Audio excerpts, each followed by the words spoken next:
Hi everyone. In this video I'll talk about all the important environmental convention and organization जो 1971 से लेके 2015 के बीच में स्टैब्लिश किए गए थे। काफ़ी बुक्स में दिया गया है बट आप इसको क्रोनोलॉजी वाइज एक बार पढ़ लोगे तो चीज़ें आपको रिलेट करने में थोड़ा इजी होगा and you will get to know कि चीज़ें कैसे डेवलप हुई। This is very important lecture as far as environment is concern, तो इसको आप ध्यान से सुनना। मैं इस PDF को अपने टेलीग्राम चैनल पे भी अपलोड कर दूंगा, सो आप इस PDF को वहाँ से डाउनलोड कर लेना। बट अभी इस कहानी को आप ध्यान से सुन लो। कहानी सबसे पहले स्टार्ट होती है 27 सितंबर 1962 में, जब पहली बार एक बुक पब्लिश हुई जिसका नाम था साइलेंट स्प्रिंग। इस बुक के ऑथर थी रेचल कार्सन, आप यहाँ पे पिक देख सकते हो। एंड इस बुक में जो भी बातें की गई थी वही सबसे बड़ा रीज़न बना, जो भी आप ऑर्गेनाइजेशन देखते हो या फिर कोई बॉडी स्टैब्लिश हुई है या फिर कोई कन्वेंशन होता है एनवायरनमेंट का। देखो, स्प्रिंग की बात करोगे तो spring is a symbol of new beginning. ठंड के बाद स्प्रिंग स्टार्ट होता है, बेसिकली वर्ल्ड रिवाइव करता है आफ्टर चिलिंग विंटर्स। बट इनका कहना था कि जो स्प्रिंग आई है वो साइलेंट स्प्रिंग है। स्प्रिंग शांत है, इसमें कोई हलचल नहीं है, इसमें कोई कलर नहीं है। इस बुक में इन्होंने बात की थी इनडिस्क्रिमिनेट यूज़ ऑफ पेस्टिसाइड्स के बारे में, और सबसे इंपॉर्टेंट इंसेक्टिसाइड या फिर पेस्टिसाइड क्या था तो DDT था। DDT के बारे में बात करें तो DDT का फुल फॉर्म है डाइक्लोरो डाइफिनाइल ट्राइक्लोरोइथेन, और ये one of the first synthetic pesticide था जो 1940s में इंट्रोड्यूस किया गया था। अभी की बात करो तो मोस्ट ऑफ द कंट्रीज़ में इसका यूज़ बैन है, बट इसको मलेरिया कंट्रोल के लिए यूज़ करते हैं। आप याद रखना कि DDT का यूज़ मलेरिया कंट्रोल के लिए होता है। इंडिया भी यूज़ करती है और बहुत सी कंट्रीज़ हैं वो भी यूज़ करते हैं। तो हो सकता है एग्जाम में ये फैक्ट पूछ ले। एक स्टॉकहोम कन्वेंशन होता है on POPs, persistent organic pollutant. उसमें ये बात की गई थी कि DDT को बैन कर देते हैं, बट इंडिया इसका अपोज किया क्योंकि इंडिया में अभी भी एग्रीकल्चर में यूज़ होता है। देखो, इंडिया में बैन नहीं है, इंडिया में रेगुलेटेड है, रेस्ट्रिक्टेड है। इंडिया की एक पब्लिक फर्म है जिसका नाम है हिंदुस्तान इंसेक्टिसाइड लिमिटेड, सिर्फ वही DDT का मैन्युफैक्चर करती है। So this is all about DDT। तो रेचल कार्सन का ये कहना था कि जो भी इंसेक्टिसाइड्स हम यूज़ करते हैं वो हमारे फूड चेन में जाके एक्यूमुलेट होते हैं and finally it will cause cancer and genetic damage. तो आप यहाँ देख सकते हो कि कितनी बड़ी समस्या थी जिसके बारे में पहली बार किसी ने बात किया था। देखो, यहाँ पे दो टर्म आप देख लो, एक होता है बायो एक्यूमुलेशन, एक होता है बायो मैग्निफिकेशन।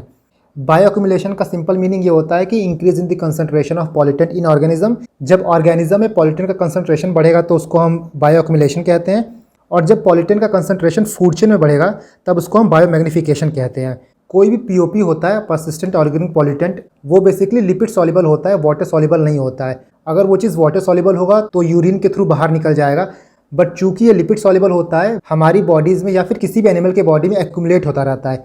एक बात आप ध्यान रखना कि कोई भी पॉल्यूटेंट जो है सबसे पहले फूड चेन में बायो एक्यूमुलेशन के थ्रू ही आता है। उसके बाद जैसे जैसे हम फूड चेन में ऊपर जाते जाएंगे इस चीज़ का जो कंसंट्रेशन है वो बढ़ते जाएगा। यहाँ पे देखो, एक सिंपल फूड चेन है। सबसे नीचे लेवल पे प्लांट्स होते हैं, प्लांट्स को हर्बीवोर्स खाते हैं, हर्बीवोर्स को कार्निवोर्स खाते हैं, और उसके ऊपर होता है एपेक्स प्रेडेटर। अब मान लो POPs का कंसंट्रेशन प्रोड्यूसर के लेवल पे 10 है, तो जब ये प्राइमरी प्रोड्यूसर के लेवल पे जाएगा यही 10 ppm 100 हो जाएगा, इसके बाद 1000 हो जाता है, फिर ये 10,000 हो जाता है। ये बस एक रेफरेंस का नंबर है, बट यहाँ पे मैं आपको ये बताना चाहता हूँ कि जैसे जैसे हम फूड चेन में ऊपर जाते जाएंगे जो POPs का कंसंट्रेशन है वो बढ़ते जाएगा। So this is all about bio magnification and bio accumulation. I hope ये दोनों टर्म्स क्लियर हो गया होगा। नाउ 1962 के बाद काफ़ी दुनिया में बातें होने लगी एनवायरनमेंट को लेके, एंड इन 1972 सबसे पहला कॉन्फ्रेंस होता है जिसको हम बोलते हैं UN conference on human environment, या फिर इसको स्टॉकहोम कॉन्फ्रेंस भी कहा जाता है क्योंकि इसको स्टॉकहोम में ऑर्गेनाइज किया गया था, स्टॉकहोम स्वीडन। यहाँ पे पहली बार इंटरनेशनल एनवायरनमेंट लॉ के बारे में बात होती है, उसको सेटअप करने के बारे में बात होती है। इस कॉन्फ्रेंस के खत्म होने के बाद एक स्टॉकहोम डिक्लेरेशन साइन होता है। बेसिकली इस डिक्लेरेशन में क्या होता है, principle for environment conservation, environment conserve करने के लिए कुछ प्रिंसिपल दिए जाते हैं, कुछ गाइडलाइंस दी जाती है, और अलग अलग देशों से ये बोला जाता है कि आप पॉल्यूशन पॉलिसीज़ बनाओ, वाइल्ड लाइफ पॉलिसीज़ बनाओ, नेचुरल रिसोर्सेज को कंजर्व करने की पॉलिसी बनाओ। इसके साथ एक बात आप और याद रखना कि यहाँ पे WMDs को भी रिड्यूस करने की बात की जाती है। तो हो सकता है आपको एग्जाम में ये स्टेटमेंट आए, आपको लगे कि ये तो एनवायरनमेंट की बात हो रही है, यहाँ पे WMDs की बात कैसे हो सकती है, बट यहाँ पे किया गया था। इस कॉन्फ्रेंस को हमारे PM मैडम इंदिरा गांधी ने भी अटेंड किया था, और उनके इंडिया आने के बाद ही कुछ एनवायरनमेंट कंजर्वेशन के लिए स्टेप लिए गए थे। Like wild life protection act enact किया गया था 1972, मिनिस्ट्री ऑफ एनवायरनमेंट इस्टेब्लिश किया गया था 1985 में। इसके साथ 1976 में 42nd अमेंडमेंट एक्ट लाया गया था, जहाँ पे DPSP में एक आर्टिकल 48A को इंक्लूड किया गया था एंड फंडामेंटल ड्यूटीज़ में 51A को इंक्लूड किया गया था, both related to conservation of environment. Stockholm conference से एक और प्रोग्राम की स्टैब्लिशमेंट की गई थी एंड दैट इज़ UNEP। इसका नाम आप बहुत सुनोगे, यूनाइटेड नेशन एनवायरनमेंट प्रोग्राम। इसका हेडक्वार्टर नायरोबी केन्या में है। 5 जून 1972 को इसका स्टैब्लिशमेंट किया गया था और इसीलिए हम लोग 5 जून को एनवायरनमेंट डे मनाते हैं। इसको स्टैब्लिश किए हुए 50 साल हो गया है and it will assist developing countries to implement environmental policy. जो भी डेवलपिंग कंट्रीज़ हैं अपनी एनवायरमेंट पॉलिसी कैसे इंप्लीमेंट करें, कैसे फ्रेम करें, उसमें ये हेल्प करता है। इसके हेल्प से 2-3 बॉडीज़ बनी हैं, लाइक UNEP WMO के साथ मिलके IPCC की फॉर्मेशन किया है, inter governmental panel on climate change 1988 में। इसके साथ साथ UNEP जो है वो इम्प्लीमेंटिंग एजेंसीज है ग्लोबल एनवायरमेंट फैसिलिटी का and multilateral fund for implementation of Montreal protocol. And thirdly, UNEP holds secretariat of the following bodies: CBD Convention on Biological Diversity, MCM Minamata Convention on Mercury, CMS Convention on Migratory Species and CITES। इसके बाद देखो global environment facility क्या होता है। इसकी establishment की गई थी 1992 में रियो समिट में। रियो समिट को हम आगे देखेंगे। ये एक बेसिकली फाइनेंशियल ऑर्गेनाइजेशन है, क्योंकि जब भी एनवायरनमेंट की बात होती है सबसे बड़ा प्रॉब्लम आता है फाइनेंस का, पैसे का। डेवलप कंट्री के पास बहुत पैसा है और उन्होंने उस हिसाब से डेवलपमेंट किया भी है, बट जो भी डेवलपिंग कंट्रीज़ हैं उनके सामने सबसे बड़ी प्रॉब्लम है फाइनेंस की। जितनी भी ऐसी टेक्नोलॉजीज़ हैं जो कि एनवायरनमेंट फ्रेंडली हैं, उनको डिज़ाइन करने में, उनको इम्प्लीमेंट करने में ह्यूज चंक ऑफ मनी लगेगा और यही टसल होता रहता है between develop countries and developing countries. Develop countries कहती है डेवलपिंग कंट्रीज़ को कि आप एनवायरनमेंट फ्रेंडली पॉलिसीज़ अपनाओ और एमिशंस कम करो, और वहीं डेवलपिंग कंट्रीज़ कहती है कि जब तक हमारे पास फंड नहीं होगा हम ये सब चीज़ें नहीं कर सकते हैं। सो GEF क्या करता है? It provide grants to the related activities like biodiversity conservation, implementation of REDD+, to mitigate climate change, to protect ozone layer, to eliminate POPs. GEF also serve as a financial mechanism for the following bodies: CBD, UNFCCC, UNCCD, MCM। CBD आपको पता है convention on biological diversity, UNFCCC आपको पता है United Nation framework convention on climate change, UNCCD United Nation convention to combat desertification, MCM Minamata convention on mercury, lastly Stockholm convention on POPs। इन सब के बारे में हम आगे बात करेंगे। नाउ 1972 में ही एक और चीज़ होती है, क्लब ऑफ रोम एक पेपर रिलीज़ करता है जिसका टाइटल था लिमिट्स टू ग्रोथ रिपोर्ट। इस रिपोर्ट को MIT की रिसर्च टीम ने प्रिपेयर किया था under the guidance of Donald meadows. Basically इस रिपोर्ट में ये बोला गया था कि हमारे इकोसिस्टम की, हमारे एनवायरनमेंट की जो कैपेसिटी है वेस्ट को एब्जॉर्ब करने की, रिप्लेनिश करने की, वो ख़त्म हो रही है एंड बाय 21st सेंचुरी ये वर्ल्ड जो है वो कोलैप्स कर जाएगा। इस कंक्लूजन पे पहुंचने के लिए उन्होंने 5 वेरिएबल का यूज़ किया था: population, pollution, agriculture production, natural resource and industrial production. Now 1985 में एक इंपॉर्टेंट चीज़ हुई थी, that is Vienna convention for protection of ozone layer. देखो 2 चीज़ें होती हैं, 2 नहीं 3 चीज़ें होती हैं। एक होता है आपका कन्वेंशन, एक होता है प्रोटोकॉल, एक होती है ट्रीटी। कन्वेंशन का बेसिकली मतलब ये होता है कि कमिंग ऑफ पार्टीज़, कुछ ग्रुप ऑफ पार्टीज़ रहेंगे, वो एक जगह इकट्ठा होंगे और किसी ग्लोबल इश्यूज़ पे डिस्कस करेंगे कि इसका समाधान क्या हो सकता है, इसका सॉल्यूशन क्या हो सकता है, उसको हम कन्वेंशन कहते हैं। वियना कन्वेंशन जो है ये प्रोटेक्शन ऑफ ओजोन लेयर के लिए हुआ था। वियना आपका ऑस्ट्रिया में है। दूसरा होता है ट्रीटी। ट्रीटी देखो बेसिकली 2 कंट्रीज़ के बीच में होता है एंड ये बाइंडिंग होता है। ट्रीटी के बाद होता है प्रोटोकॉल। प्रोटोकॉल देखो कन्वेंशन के लिए भी यूज़ होता है एंड प्रोटोकॉल जो है ट्रीटी के लिए भी यूज़ होता है। कन्वेंशन में हम लोग मोटी मोटी बातें कर लेते हैं, उसके बाद हम कुछ टारगेट सेट करते हैं। उन टारगेट्स में जब अमेंडमेंट होगा उसको हम प्रोटोकॉल कहते हैं। कई बार ऐसा होता है कि कई कंट्रीज़ जो है वो कन्वेंशन में पार्टीज़ होती हैं बट प्रोटोकॉल में पार्टीज़ नहीं होती हैं। जैसे यहाँ पे प्रोटेक्शन ऑफ ओजोन लेयर के लिए वियना कन्वेंशन हुआ था, वही 1987 में जाके मॉन्ट्रियल प्रोटोकॉल हुआ था फॉर ओजोन लेयर प्रोटेक्शन। यहाँ पे बात की गई थी कि जितने भी ओजोन डिप्लीटिंग सब्सटेंस हैं उनको फेज आउट किया जाएगा। जो भी हमारे स्ट्रेटोस्फेयर में ओजोन होता है ना, वो एक अच्छा ओजोन होता है, उसको हम गुड ओजोन कहते हैं। और कुछ ओजोन डिप्लीटिंग सब्सटेंस है जिसकी वजह से जो स्ट्रेटोस्फेयर में ओजोन है वो डिप्लीट हो रहा है। इसीलिए आपने सुना होगा कि अंटार्कटिक रीजन में ओजोन होल बना था, बट धीरे धीरे जैसे ग्रेजुअली हम ओजोन डिप्लीटिंग सब्सटेंस का यूज़ कम कर रहे हैं, वो ओजोन होल जो है वो रिकवर हो रहा है। This is the first and the only global environment treaty जिसको यूनिवर्सल रेटिफिकेशन मिला था बाय 197 पार्टीज़। इसके बाद 1987 में world commission on environment and development ने एक रिपोर्ट जारी की थी जिसका नाम था आवर कॉमन फ्यूचर। इसको हम लोग ब्रटलैंड रिपोर्ट भी कहते हैं, क्योंकि जो कमीशन है उसको हम लोग ब्रटलैंड कमीशन भी कहते हैं। This commission is created by United Nation in 1983 and इसने पहली बार सस्टेनेबल डेवलपमेंट का डेफिनेशन दिया था। क्या सस्टेनेबल डेवलपमेंट होता है? To meet the needs of present generation without compromising the need of future generation. यहीं पे आपने सस्टेनेबल डेवलपमेंट गोल के बारे में सुना होगा, जहाँ पे 17 गोल हैं और 169 टारगेट हैं। इसको 2015 में लॉन्च किया गया था इससे पहले हमारे पास था मिलेनियम डेवलपमेंट गोल, जहाँ पे 8 गोल थे और 21 टारगेट थे। ये हमारा 2000 में आया था। सो सस्टेनेबल डेवलपमेंट गोल जो है वो मिलेनियम डेवलपमेंट गोल का सक्सेसर है। इसके बाद 1988 में एक बहुत इंपॉर्टेंट बॉडी बनाई गई थी जिसका नाम था inter governmental panel on climate change, IPCC। इसके बारे में मैंने आपको बताया था कि UNEP और WMO वर्ल्ड मेट्रोलॉजिकल ऑर्गेनाइजेशन ने मिलकर बनाया था। इसका हेडक्वार्टर जिनीवा में है। एक इम्पॉर्टेंट पॉइंट आप याद रखना कि IPCC खुद से कोई रिसर्च करता नहीं है। ये क्या करता है कि डिफरेंट ऑर्गेनाइजेशन हो गया, डिफरेंट साइंटिस्ट हो गए, डिफरेंट वर्किंग ग्रुप्स हो गए, वो जो भी रिसर्च करते हैं उसको ये पब्लिश करता है in the name of assessment report. इसमें बात की जाती है ह्यूमन इंड्यूस्ड क्लाइमेट के बारे में, कैसे क्लाइमेट चेंज इम्पैक्ट कर रहा है, कैसे उसको मिटिगेट कर सकते हैं और क्या अडॉप्शन स्ट्रेटेजीज हम लोग को अपनाने चाहिए। सबसे पहली रिपोर्ट आई थी 1990 में और अभी आप PT में पढ़े होंगे सबसे रिसेंट रिपोर्ट आई है, डेट इज़ 6th वन।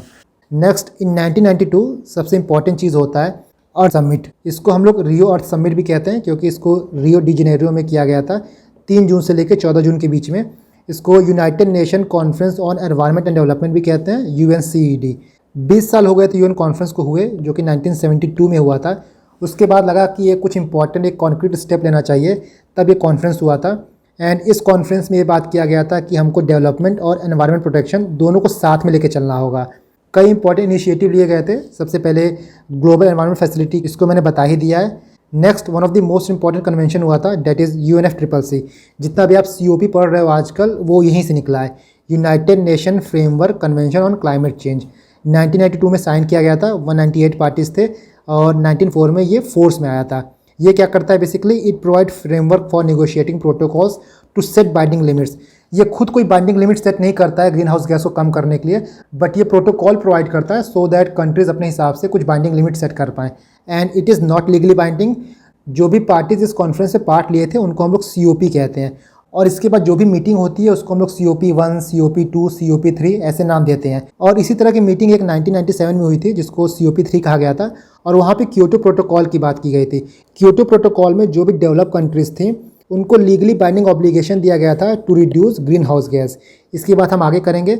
2002 में COP8 हुआ था दिल्ली में, इसको याद रखना आप। 2005 में COP11 हुआ था मॉन्ट्रियल कनाडा में एंड यहाँ पे क्योटो प्रोटोकॉल को रेटिफाई किया गया था। इसीलिए COP के साथ साथ CMP भी स्टार्ट हो गया था। COP आपको पता है कि जो भी UNFCCC में कंट्रीज़ पार्टिसिपेट किए थे उनके ग्रुप को COP कहते हैं। एंड जो भी कंट्रीज़ जो COP में पार्ट लिए थे और क्योटो प्रोटोकॉल को साइन किए थे, क्योटो प्रोटोकॉल में पार्ट लिए थे, जब उनकी मीटिंग होती है तो हम लोग कहते हैं CMP। नेक्स्ट 2015 में COP21 हुआ था, पेरिस एग्रीमेंट, बहुत इंपॉर्टेंट है। इसको हम लोग CMP11 भी कहते हैं। बाकी आप जान लो कि कौन सा COP कहाँ पे हुआ था। 2016 में जो COP22 था वो मार्केश मोरक्को में हुआ था। 2017 वाला बॉन जर्मनी, 2018 वाला काटोविस पोलैंड, 2019 वाला मैड्रिड स्पेन, 2020 में कोविड की वजह से कैंसिल हो गया था, वो 2021 में हुआ था COP26 ग्लासगो में, जिसको UK प्लस इटली ने मिलकर होस्ट किया था। 2022 में एल शेख इजिप्ट में हुआ था और 2023 में एक्सपो सिटी दुबई में होगा। नाउ देखो UNFCCC में एक इम्पॉर्टेंट चीज़ की बात की गई थी, CBDR, common but differentiated responsibility. इसको हम आगे देखेंगे। बेसिकली इसका मतलब ये होता है कि सबकी रिस्पॉन्सिबिलिटी है क्लाइमेट चेंज को एड्रेस करने में, but based on their capacity, based on their capability, सबकी रिस्पॉन्सिबिलिटी जो है थोड़ी डिफ्रेंशिएटेड है। कोई ज़्यादा करेगा, कोई कम करेगा। इसीलिए जो कंट्रीज़ थे उनको 3 पार्ट में डिवाइड किया गया। कुछ कंट्रीज़ Annex 1 में आए, कुछ कंट्रीज़ Annex 2 में आए और जो बाकी बची हुई कंट्रीज़ हैं उनको नॉन Annex कंट्रीज़ कहते हैं। जो Annex 1 ग्रुप है इसमें बेसिकली इंडस्ट्रियलाइज कंट्रीज़ आए, जैसे USA हो गया, EU हो गया, टोटल 40+ कंट्रीज़ हैं। Annex 2 वो कंट्रीज़ हैं जो कि डेवलपिंग कंट्रीज़ को फंड देंगे, टेक्नोलॉजी देंगे टू मिटिगेट क्लाइमेट चेंज। ये basically OECD's group of countries हैं। They will provide fund to developing countries to mitigate to address climate change. Rio summit में एक और बात हुई, that is UNCBD, United Nation convention on biological diversity. नाम से ही पता चल रहा है कि बायोलॉजिकल डाइवर्सिटी को कंजर्व करना है, ठीक है। It is a legally binding treaty और इसको सारे UN मेंबर जो है रेटिफाइड किए हैं एक्सेप्ट US। इसको आप याद रखिएगा। इसका बेसिकली 3 गोल है और ये 3 मेन गोल है। इसको आप याद कर लेना क्योंकि कई बार ये MCQ में दे देता है। पहला है कंजर्वेशन ऑफ बायोलॉजिकल डाइवर्सिटी, जो भी हमारी बायोलॉजिकल डाइवर्सिटी है उनको कंजर्व करना, उनको प्रिजर्व करना। दूसरा है sustainable use of its benefit, biodiversity से जो भी हमको मिलता है उसका हम सस्टेनेबल यूज़ करें। ऐसा ना हो कि उसका हम लोग इतना ज़्यादा इंडिस्क्रिमिनेट यूज़ करें कि फ्यूचर जनरेशन को इसके बारे में पता ही ना चल पाए। And the third one which is the most important, fair and equitable sharing of benefit arising from genetic resources. मान लीजिए कोई प्लांट है, उससे आपने कोई दवा बनाया, तो उसका बेनिफिट सिर्फ मेडिकल कंपनीज या फिर फार्मास्यूटिकल कंपनीज को नहीं मिलना चाहिए, उसका बेनिफिट उनको भी मिलना चाहिए। बेनिफिट शेयर करना होगा आपको जिनके पास उनका ट्रेडिशनल नॉलेज है। तो ये 3 मेन गोल हैं जिनकी बात CBD में की गई थी। नाउ इसी के 2 सप्लीमेंट्री एग्रीमेंट हैं, एक है कार्टेजेना प्रोटोकॉल ऑन बायोसेफ्टी और दूसरा है Nagoya protocol on access and benefit sharing. तो जो बेनिफिट शेयरिंग की मैंने बात की थी उसी को प्रोटोकॉल में लिखा गया है, 2010 में हुआ था ये, इंडिया इसकी पार्टी है। एंड कार्टेजेना प्रोटोकॉल जो है वो बायोसेफ्टी के बारे में बात करता है। ये प्रोटोकॉल 2000 में आया था। It provides for safe handling, transport and use of LMOs, living modified organism या फिर आप जेनेटिक ऑर्गेनिज्म कह सकते हो, उनको सेफली यूज़ करना, सेफली हैंडल करना, केयरलेसली इकोसिस्टम में रिलीज़ ना करना। तो ये दोनों याद रखना आप, कार्टेजेना प्रोटोकॉल और नगोया प्रोटोकॉल।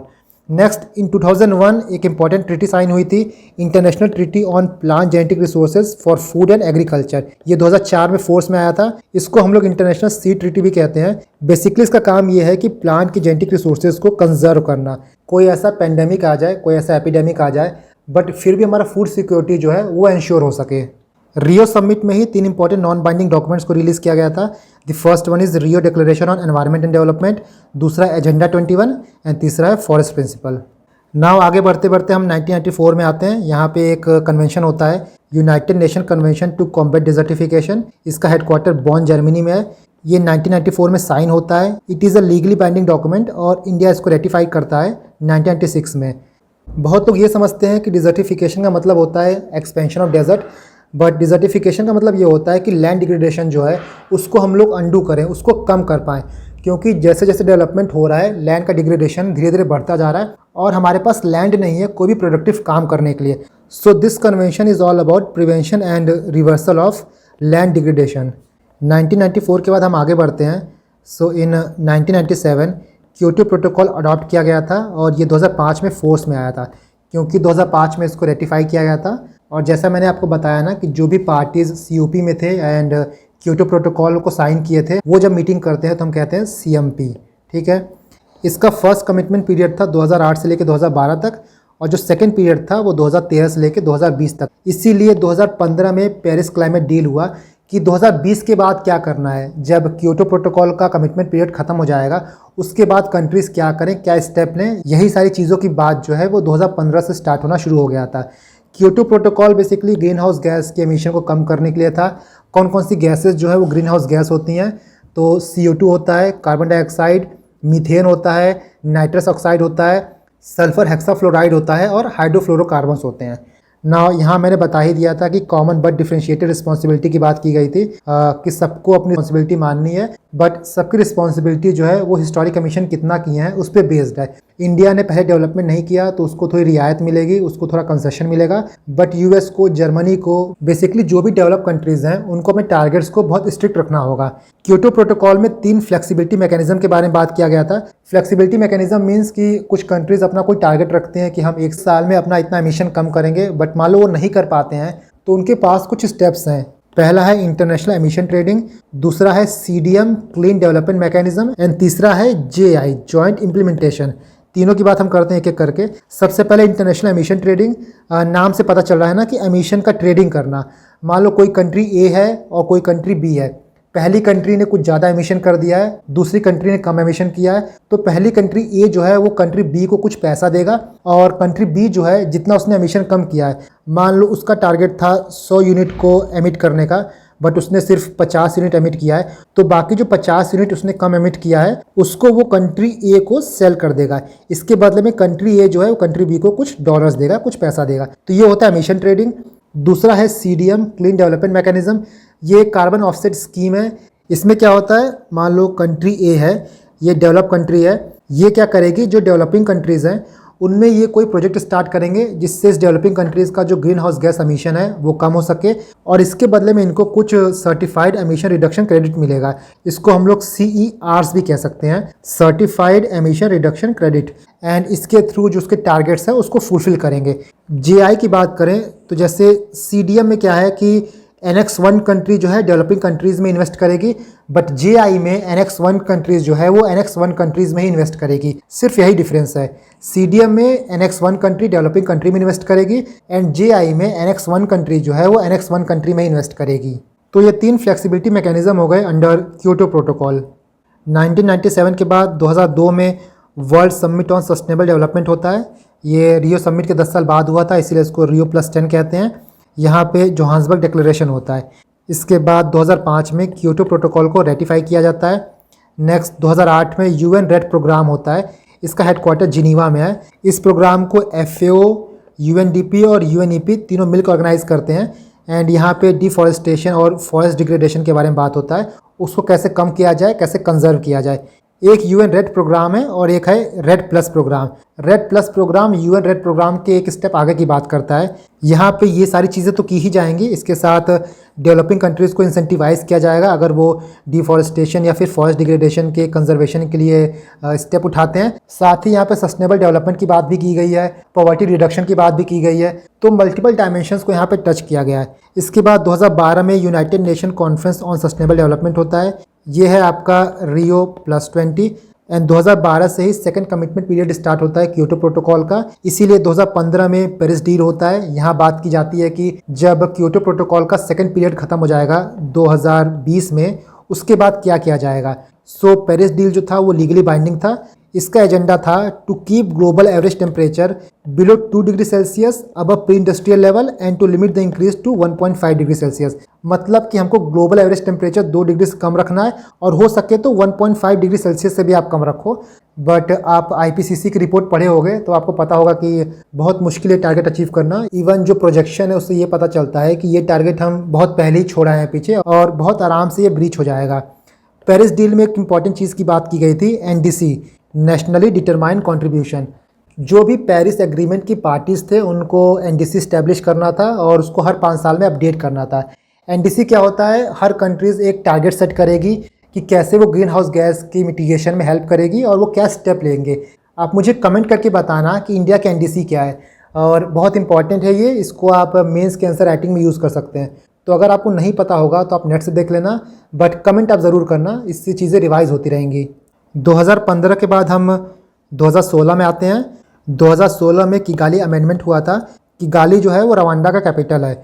ये भी एक लीगली बाइंडिंग अमेंडमेंट था एंड जो ये अमेंडमेंट था वो मॉन्ट्रियल प्रोटोकॉल का था। कई लोग उसको पेरिस डील से जोड़ के देखते हैं, बट बेसिकली ये मॉन्ट्रियल प्रोटोकॉल से रिलेटेड था। इसमें क्या बोला गया था कि HFCs जो हैं उनके प्रोडक्शन को, उनके कंजम्पशन को हमको रिड्यूस करना है, क्योंकि जो HFCs हैं इससे ग्रीन हाउस गैस बढ़ता है। मॉन्ट्रियल प्रोटोकॉल में तो हमने CFCs को रिड्यूस करने की बात की थी क्योंकि यहाँ पे क्लोरीन था, बट इसके जगह लोग HFCs यूज़ करने लगे थे एंड HFC जो है वो एक ग्रीन हाउस गैस है। इसीलिए किगाली अमेंडमेंट आया ताकि हम HFC के जो प्रोडक्शन है, कंजम्पशन है, उसको भी कम करें। सो इन शॉर्ट अगर आप देखो तो किगाली अमेंडमेंट जो है वो क्योटो प्रोटोकॉल या फिर पेरिस डील का सप्लीमेंट एग्रीमेंट है। उसको सप्लीमेंट करता है, उसको कॉम्प्लीमेंट करता है। इसके बाद तो आप PT में पढ़ोगे एंड जो लेटेस्ट हुआ है COP27, वो सारी चीज़ें आप कंफेयर में देख लेना। इसके बाद कुछ इंपॉर्टेंट ट्रीटीज़ और कन्वेंशंस हैं, उनको देखो। 1979 में आया था कन्वेंशन ऑन माइग्रेटरी स्पीसीज़, इसको बॉन कन्वेंशन भी कहते हैं, टू कंजर्व माइग्रेटरी स्पीसीज़। जो bird species long distance cover करते हैं, माइग्रेट करते हैं एक सीज़न से दूसरे सीज़न में, उनको कंजर्वेशन प्रोवाइड करना, एक सिक्योर हैबिटेट प्रोवाइड करना। इसके बाद 1971 में रामसार कन्वेंशन ऑन वेटलैंड्स, तो वेटलैंड के कंजर्वेशन के लिए था ये। 2001 में स्टॉकहोम कन्वेंशन ऑन POPs आया था, जिसके बारे में मैंने आपसे बात किया था, और यहीं पे डर्टी डजन के बारे में बात की गई है।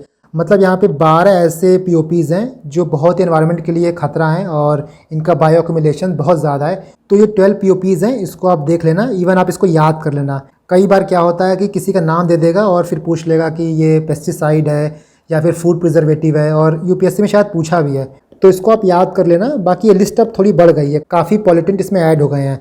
इसके बाद 1989 में बेजल कन्वेंशन आया to control trans boundary movement of hazardous waste. क्या है कि जो डेवलप कंट्रीज़ हैं वो अपने जो वेस्ट हैं, ई-वेस्ट हैं, उसको क्या करती हैं कि जो अंडर डेवलप कंट्रीज़ है या फिर डेवलपिंग कंट्रीज़ है वहाँ पे डंप करते हैं। तो उसके लिए था बेसल कन्वेंशन। नेक्स्ट 1988 में रॉटरडैम कन्वेंशन आया। इसमें क्या है, जो कि हजार्डस वेस्ट हैं उनके ग्लोबल ट्रेड को कंट्रोल करने और रेगुलेट करने की बात की गई थी। लास्टली 2013 में मीनामाता कन्वेंशन आया, जो कि प्रिवेंट करता है एमिशन ऑफ मरकरी। यहाँ पे एक सिंपल सा टेबल है, आप देख लेना। Let me zoom it for you. यहाँ पे देखो 1972 में United Nation conference on human environment, इसको स्टॉकहोम कॉन्फ्रेंस भी कहते हैं, first major international meeting to address environmental problem. 1987 में मॉन्ट्रियल प्रोटोकॉल, 1992 में रियो समिट हुआ था। इसके बाद यहाँ से 3 चीज़ें निकली थी, UNFCCC, CBD, और 1994 में हुआ था UNCCD। CBD में देखो 1992 में कन्वेंशन आया था, 2000 में कार्टेजना प्रोटोकॉल ऑन बायोसेफ्टी, 2002 में 2010 की डेडलाइन सेट की गई थी, 2010 में आची टारगेट्स आया था, और 2012 में inter governmental panel on biodiversity and ecosystem services launch किया गया था। तो ये सारे बॉडीज़ को आप देख लेना। इसके बाद यहाँ पे देखो 97 में क्योटो प्रोटोकॉल, 2005 में इसको रेटिफाई किया गया था, 2009 में चाइना, इंडिया और भी जो मेजर डेवलपिंग नेशंस है वो ग्रीन हाउस गैस के एमिशन को लिमिट करने के लिए एग्री किए थे। डरबन कॉन्फ्रेंस हुआ था, वहाँ पे ये बात की गई थी कि 2015 में हम डिस्कस करेंगे कि 2020 में क्या करना है। तो 2015 में पेरिस डील हुआ था, इसको आप याद रखना। एंड कभी भी आप सिर्फ ये पढ़ोगे कि क्या हुआ था तो हो सकता है चीज़ें आपको उतने अच्छे से समझ में ना आए, उसके पीछे क्या रीजंस थे, उसके बैकग्राउंड में क्या चीज़ें चल रही थी, वो कन्वेंशन क्यों आया था, इसको जानोगे तो आप आराम से चीज़ों को लिंक कर पाओगे। सो आई थिंक कि जो मेजर चीज़ें मैंने यहाँ पे कवर कर दी हैं, इस PDF को अपने टेलीग्राम चैनल से डाउनलोड कर लेना।